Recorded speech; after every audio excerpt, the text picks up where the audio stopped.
tomorrow about the progress that continues to be made with respect to the continuing resolution. It's our hope and expectation that the Senate will vote in a bipartisan way at some point later on today, and then we will be able to do what is necessary here in the House to keep the government open, to make sure that it can continue to properly function and deliver for the American people, and that we address some of the emergencies that have taken place here in America over the last several weeks, last several months, that require the federal government to act in a decisive way to be there for everyday Americans who are struggling and have been afflicted by disasters. House Democrats are going to continue to put people over politics, fight for lower cost, better paying jobs and safer communities, and to draw a clear contrast with extreme MAGA Republicans who are out of control, don't believe in reproductive freedom, don't believe in Social Security, don't believe, in many cases, in democracy. We have a vision for the future to continue to be there for everyday Americans, and they continue to put politics over patriotism, to give us nothing but talking points and platitudes devoid of any substance, any vision, any agenda for the American people. And now I yield to the distinguished Vice Chair of the House Democratic Caucus, Pete Aguilar. Thank you, Mr. Chairman. As the Chairman mentioned, our highest priority in the caucus that we talked about this week is funding government. We know that our caucus is going to stand ready to work collaboratively to do that. We'll be here as long as it takes.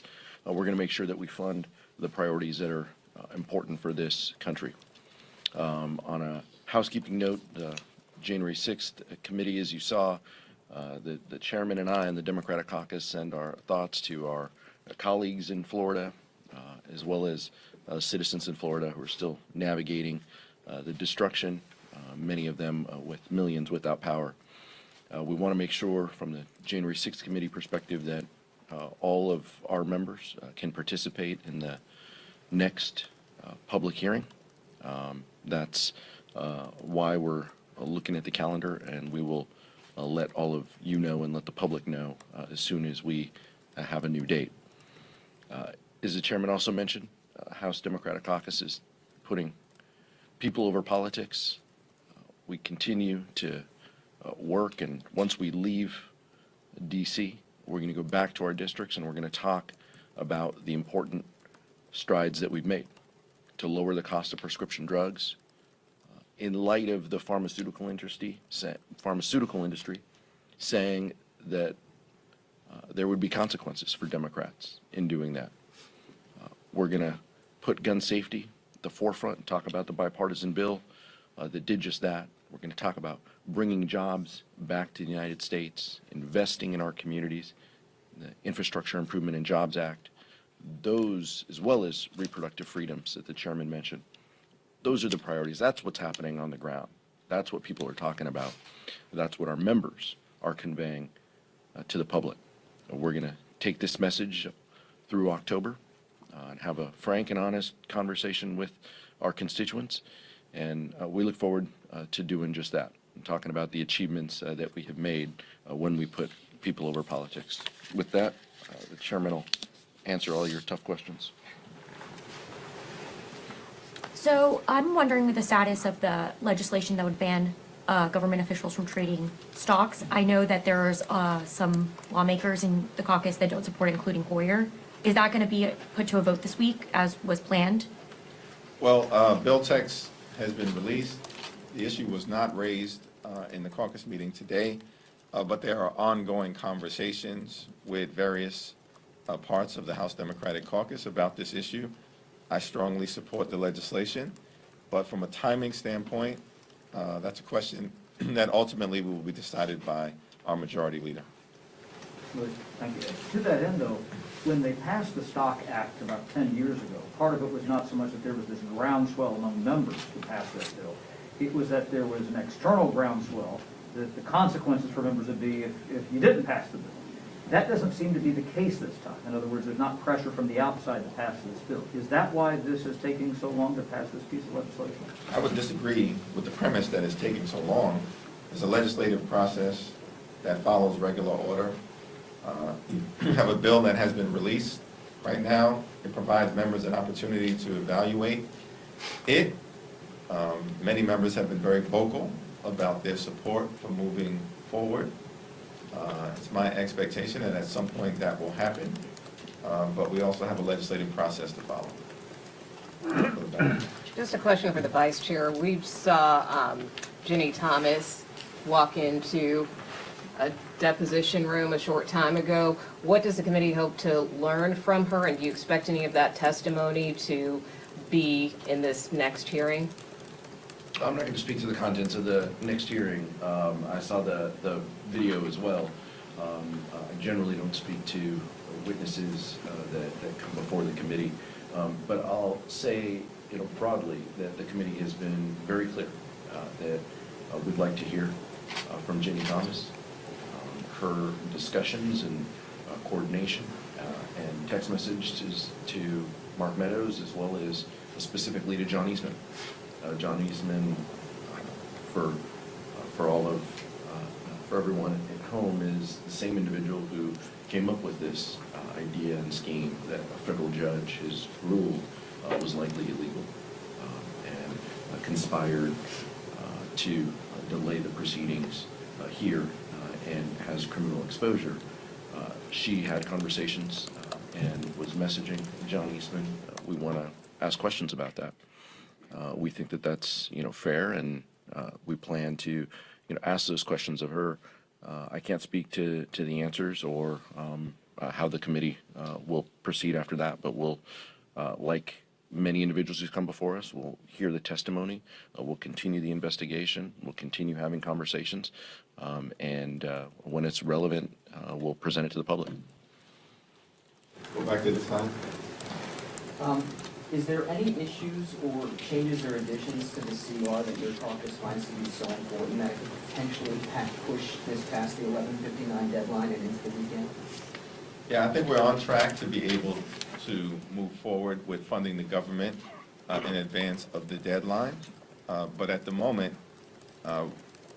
as is often the case, we're subject to the timing in the Senate.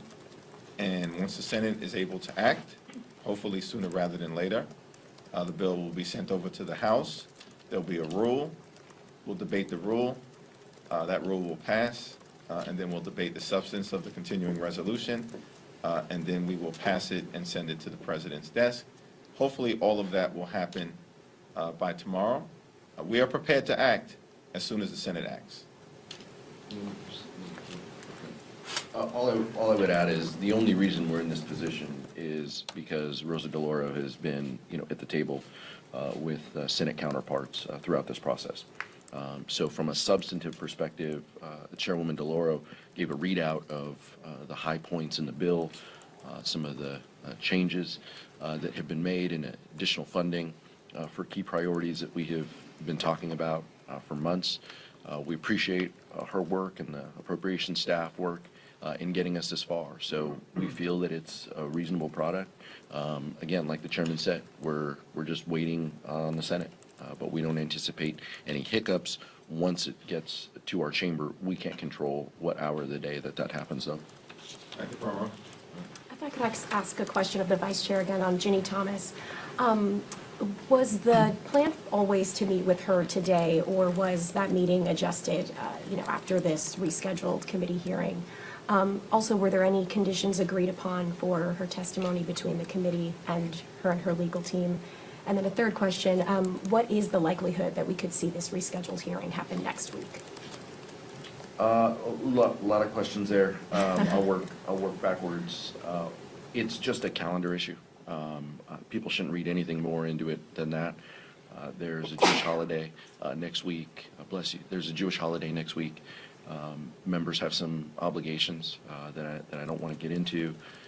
And so we're just having conversations with members as to the soonest possible date that we can get back here we're going to do it. We're going to come back into town and we're going to have that hearing.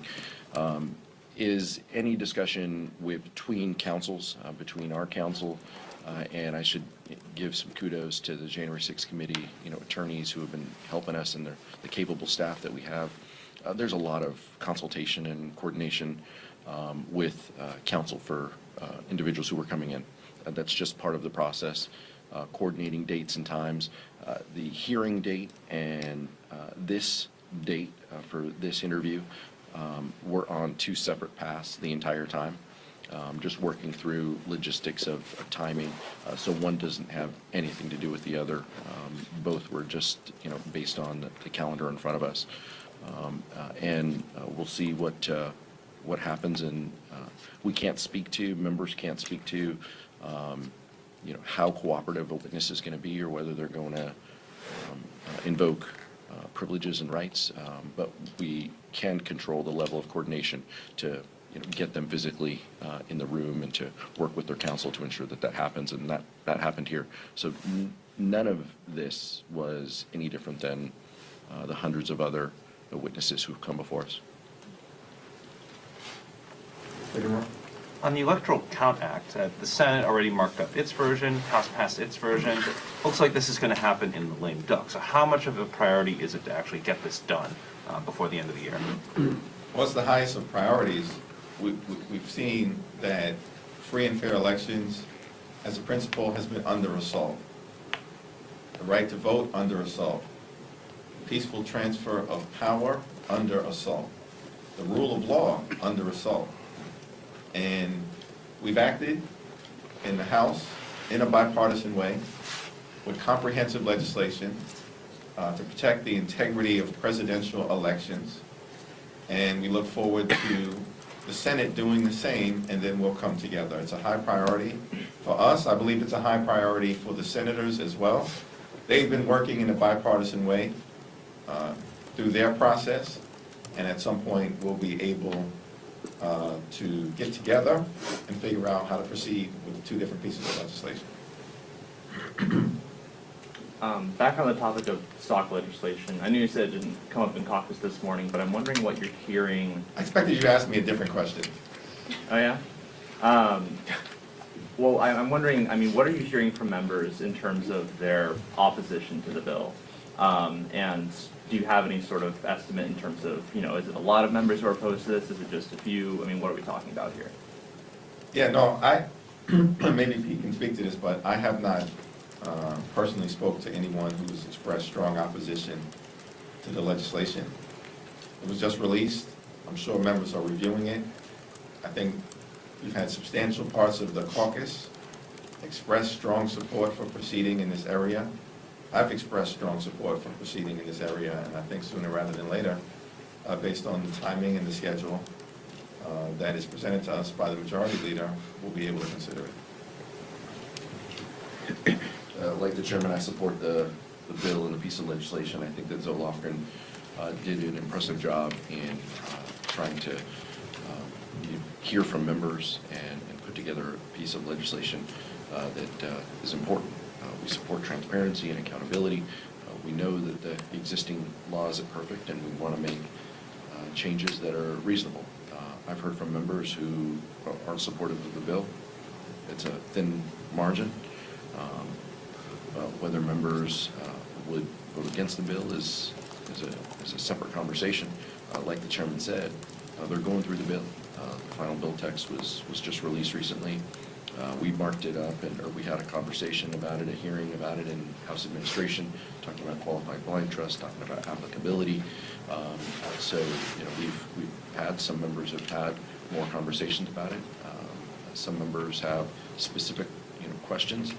Members are going through this, and they're going to make their own decisions. If the bill has support now or later in the year, then I suspect it'll come to the floor, but that's a question for the majority leader. We'll go into the third round. Thanks. So we've got the ECA, we've got stocks, we've got the defense bill, and we've got, of course, funding the government. Beyond those four, is there anything else that you think is possible for Democrats to move through after the election? Well, our focus right now is on funding the government. That's our highest priority. I expect that we'll be able to do so in advance of the midnight deadline tomorrow. In terms of what may come, down the road, we'll consider that down the road. We are just communicating with the American people what our vision has been and will continue to be of putting people over politics, fighting to lower costs, better paying jobs, safer communities, and pointing to our track record of doing all of the above. Congressman? Was that? Real quick, just wanted to know, obviously the permitting reform was removed from the CR. Do you see within your caucus a vehicle for any sort of permitting legislation to move forward in the lame duck before the end of the year? That issue hasn't really been discussed. Congressman, on Hurricane Ian. Yes. The Biden administration has kind of made a preemptive notice against the oil company against price hikes related to the hurricane. Is Congress keeping tabs on this to try to protect the consumer as well? Well, I think our focus is always in making sure that the best interests of the American consumer is protected. We have a strong track record of doing so. Throughout the duration of this Congress, I'm thankful for the Biden administration's preemptive action, and hopefully the oil and gas companies will do the right thing and put people over their own profits. This is your last, tomorrow is probably the last time you guys vote before when you come back, election will have happened. What are you telling lawmakers to talk about, and what do you want them to focus on? What's the one thing that you want every member to go out and talk about in the next 30 days, or I forget the countdown. I'm sure you guys know better than I do, but what's the key issue you need them to be talking about? Is it an accomplishment? Is it abortion? Well, I'll yield to Pete on this, but we have an incredible track record of accomplishment. The American Rescue Plan, the Infrastructure Investment and Jobs Act, CHIPS and Science Act, gun safety legislation for the first time in 30 years, the Inflation Reduction Act, where we've been able to act in a decisive way in terms of addressing the climate crisis, put our planet on a sustainable path forward, lower energy costs, strengthen the Affordable Care Act, lower health care costs, and drive down the high price of life-saving prescription drugs for millions of Americans. That's a tremendous track record of accomplishment that proves the point that when we say we're going to put people over politics and fight to lower costs, for better paying jobs, and for safer communities, we mean it, because we've done it, and we're going to continue to do it. At the same time, whatever decisions the American people have to make over the next few weeks are not a referendum, it's a choice. It's a choice between Democrats who are putting people over politics and extreme MAGA Republicans. They are extreme when it comes to reproductive freedom. We believe in it, they don't. They want to criminalize abortion care and impose a nationwide ban. That's what the so-called commitment to America is all about. A nationwide ban on abortion care. We believe, as Democrats, in Social Security and in being there for older Americans so they can retire with grace and dignity. Extreme MAGA Republicans want to end Social Security in 5 years. We actually believe in democracy. Chairman Benny Thompson, Vice Chair Liz Cheney, Pete Aguilar, all of the members of the January 6th committee have done a phenomenal job of crystallizing the stakes with respect to American democracy and its fragile nature. Extreme MAGA Republicans apparently do not believe in democracy anymore. And so, over the next few weeks, we'll have an opportunity to make our case to the American people about our track record of accomplishments, our vision for the future, and the consequences of what might happen if extreme MAGA Republicans are allowed to seize power. Thank you.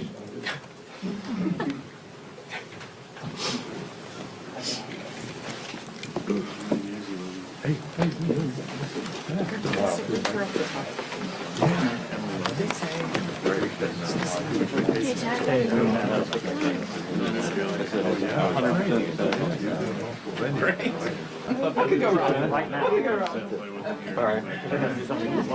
said my morning meeting, but they